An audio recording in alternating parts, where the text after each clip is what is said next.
कुछ नहीं होगा आपको। कोई आपको हाथ नहीं लगा सकता मेरे रहते हुए। यह शब्द सुनकर मन्नत के चेहरे पर एक पल के लिए सुकून तो आता है, लेकिन किसे पता था कि यही सुकून जल्द ही तूफान में बदल जाएगा। अब शुरू होने वाली है मन्नत की जिंदगी की सबसे बड़ी परीक्षा। मन्नत देने वाली है विक्रांत को धोखा, और सबके सामने करने वाली है ऐसा काम जो किसी ने सोचा भी नहीं था। धैर्य के साथ शादी करके लौटेगी मन्नत, और अपने इस कदम से हिला देगी सबको, विक्रांत को, उसके परिवार को और पूरे शहर को। दोस्तों, मन्नत की आने वाली कहानी में आने वाला है एक जबरदस्त और चौंका देने वाला ट्विस्ट। जहां एक तरफ मल्ला अपनी मां ऐश्वर्या को जेल से या यूं कहें कि हॉस्पिटल से फरार करवाने की साजिश रच रही है, वहीं दूसरी तरफ धैर्य सच का पता लगाते हुए ऐश्वर्या को पकड़ने के लिए निकल पड़ा है। लेकिन किसे पता था कि उसी हॉस्पिटल में ऐश्वर्या मन्नत पर हमला करने वाली है।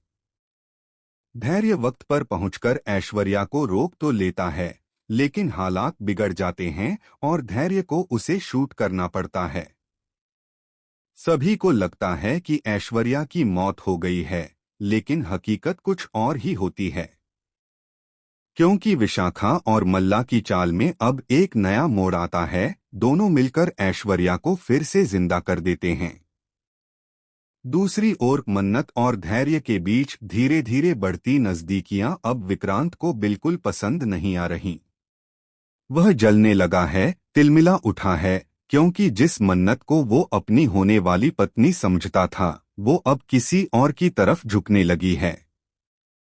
विशाखा भी अब उसी घर में रह रही है, क्योंकि धैर्य की मां ने साफ कह दिया है कि जब तक मन्नत और विक्रांत की शादी नहीं हो जाती, वह इसी घर में रहेंगी।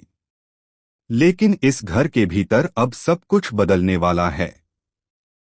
आने वाले ट्रैक में आप देखेंगे कि मन्नत और विक्रांत के बीच बहुत बड़ी लड़ाई होती है। एक बार फिर विक्रांत वही गलती दोहराता है, गुस्से में मन्नत का अपमान करता है, उस पर शक करता है और उसकी भावनाओं को ठेस पहुंचाता है। हर बार की तरह वह माफी मांगता है, पर इस बार हालात अलग हैं, क्योंकि अब मन्नत का दिल टूट चुका है। इस बार मन्नत माफ नहीं करेगी। विक्रांत सोच भी नहीं सकता कि उसके बिना मन्नत कोई और रास्ता चुन लेगी, लेकिन अब किस्मत का फैसला कुछ और ही है। शादी के दिन सबको लगता